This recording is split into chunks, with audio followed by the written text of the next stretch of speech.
Hi guys, how are you. मैं सुल्तान अली एक बार फिर हाजिर हूँ आपकी ऑनलाइन क्लास केमिस्ट्री के अंदर।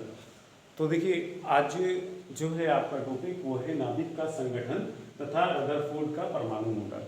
कल हमने आपको जो पढ़ाया था वो रदरफोर्ड का अल्फा कण प्रयोग बताया था, और उसमें इसने क्या किया था, 2000 कणों का बमबारी करी थी बहुत ही पतली पिन्नी पर, किसकी, सोने की या चांदी की या पतली चादर पर। ठीक है, उसने ये देखा कि बहुत सारे अल्फा कण जो थे वो बिना विचलित हुए निकल गए थे।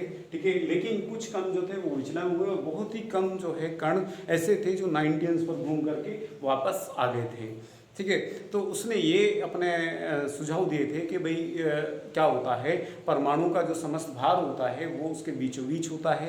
ठीक है, और जिसे क्या बोलते हैं, नाभिक या केंद्रक बोलते हैं।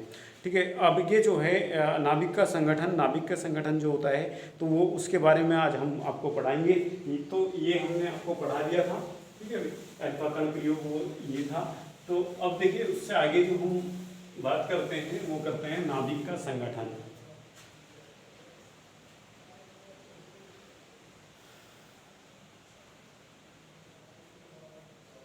तो नाभिक के संगठन में ये क्या कहा गया भाई, नाभिक जो होता है वो क्या होता है, परमाणु का नाभिक जो होता है वो बीचों बीच होता है। क्या होता है, वो बीचों बीच होता है नाभिक, क्या, या केंद्रक, या तो इसे केंद्रक। और इसमें ही क्या होता है, इसमें प्रोटॉन भी होते हैं और इसके अंदर न्यूट्रॉन भी होते हैं। और चारों तरफ क्या होती है, चारों तरफ इसके क्या होता है, इलेक्ट्रॉन होते हैं। इलेक्ट्रॉन चारों तरफ चक्कर लगाते रहते हैं। क्या, कोषों में भी नहीं, इसने कोषों में नहीं बताया था, बल्कि ये बताया था कि नाभिक के चारों ओर क्या होते हैं, इलेक्ट्रॉन होते हैं ये।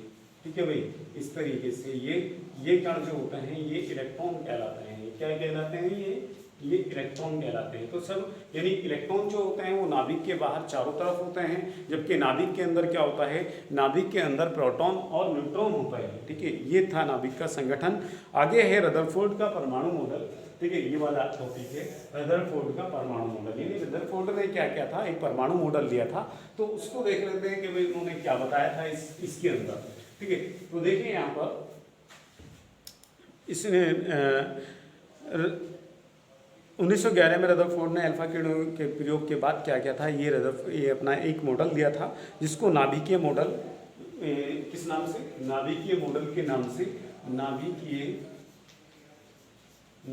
मॉडल के नाम से प्रस्तुत किया था।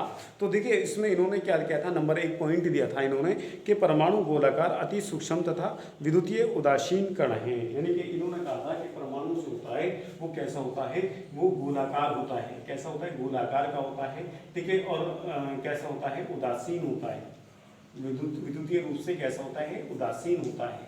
ठीक है, क्यों, क्योंकि इन्होंने ये बताया था कि भी आगे के भी इलेक्ट्रॉन पर तो ऋणावेश होता है और प्रोटॉनों पर धनावेश होता है, दोनों ही बराबर होते हैं, तो इसलिए वो न्यूट्रल हो जाता है, उदासीन हो जाते हैं। ठीक है, आगे जो दूसरा पॉइंट दिया था वो दिया था कि परमाणु का जो समस्त धनावेश तथा लगभग समस्त द्रव्यमान उसके केंद्रक में एक सूक्ष्म आयतन में संचित रहता है। परमाणु के इस भाग को परमाणु का नाभिक कहते हैं। नाभिक का आयतन परमाणु के आयतन की तुलना में बहुत कम होता है। यानी कि इसने ये दिया था कि भाई जो परमाणु होता है, परमाणु के का जो नाभिक होता है वो बहुत छोटा होता है, जबकि परमाणु जो होता है वो बहुत बड़ा होता है। ठीक है, इसकी तुलना में बहुत कम होता है। तो इसमें क्या होता है, धनावेश, समस्त धनावेश जो होता है वो नाभिक में होता है। किसमें होता है, वो नाभिक में उपस्थित होता है। यानी प्रोटॉन जो होते हैं वो नाभिक के अंदर होते हैं, सारा धनावेश किसके अंदर होता है, नाभिक के अंदर होता है। उसने, रदरफोर्ड ने ये बताया था। ठीक है भाई, आगे तीसरा जो वो दिया था मॉडल, वो दिया था कि परमाणु में इलेक्ट्रॉन तथा प्रोटॉन होते हैं। परमाणु में प्रोटॉन उसके नाभिक में तथा इलेक्ट्रॉन नाभिक के बाहर होते हैं। देखिए, मैंने आपको बताया था कि पीछे के प्रोटॉन जो होता है वो नाभिक में ही होते हैं, जबकि इलेक्ट्रॉन जो होते हैं वो क्या होते हैं, नाभिक के बाहर होते हैं। कहाँ होते हैं भाई, वो नाभिक के बाहर। ठीक है, ये देखिए, ये क्या है, ये इलेक्ट्रॉन है। ये किसके अनुसार थे, ये रदरफोर्ड के अनुसार थे कि भाई जो प्रोटॉन होते हैं वो नाभिक के अंदर होते हैं और जो इलेक्ट्रॉन होते हैं वो क्या होते हैं, नाभिक के बाहर होते हैं।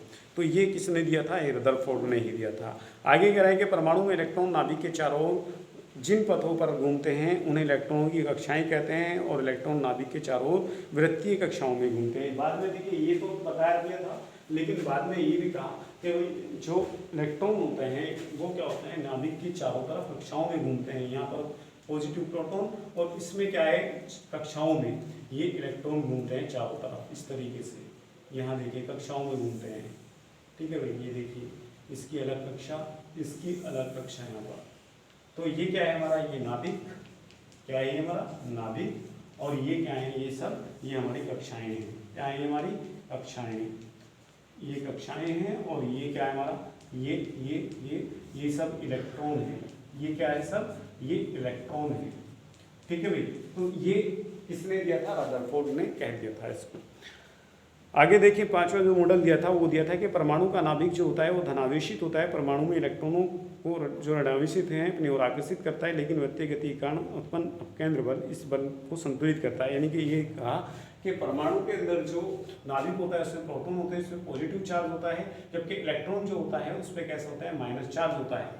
तो ये दोनों आपस में एक दूसरे को आकर्षित करने को, लेकिन इनके बीच में जो अपकेंद्र बल होता है, एक केंद्रीय बल कार्य करता है जो इन्हें अपनी ही स्थिति में रहने देता है, ठीक है, उनको पास पास नहीं लाने देता है। तो एक अपकेंद्रीय बल लगता है इन दोनों के बीच में, इन्होंने ही ये बताया था, ठीक है। रदरफोर्ड के परमाणु के नाभिक के मॉडल की रचना सूर्यमंडल के समान है, जिसमें विभिन्न ग्रह सदैव सूर्य के, देखिए एक ये मॉडल जो है रदरफोर्ड का मॉडल, वो क्या है, वो इस तरीके से है जिस तरीके से हमारा क्या है सौरमंडल है।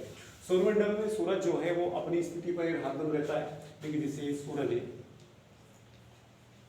क्या है सन, ठीक है भाई, ये सन है। अब सूरज के चारों तरफ जो है कक्षाएं बनी हुई है, यहाँ पर देखिए, यहाँ बुध है, एक ग्रह है, क्या है ये बुध, और दूसरा जो है वो क्या है शुक्र, यहाँ पर शुक्र है। यहाँ तीसरा जो है हमारी पृथ्वी है, क्या है भाई वो पृथ्वी है।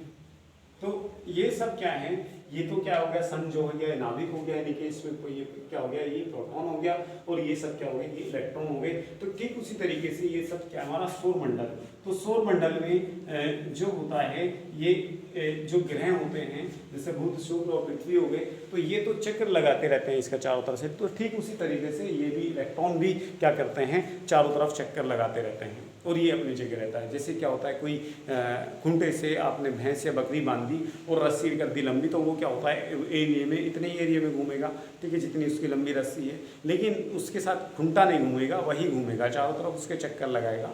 तो ठीक उसी तरीके से इलेक्ट्रॉन जो होते हैं वो बंधे हुए होते हैं, लेकिन वो क्या होता है कक्षाओं में, अपनी कक्षाओं में ही गति करते रहते हैं, जबकि ये जो होता है प्रोटॉन वो नाभिक के अंदर होता है। ये था रदरफोर्ड का मॉडल, ठीक है भाई। तो आज के लिए इतना ही काफ़ी है, फिर मिलता है इंशाल्लाह नेक्स्ट टाइम में, तब तक के लिए खुदा हाफिज़।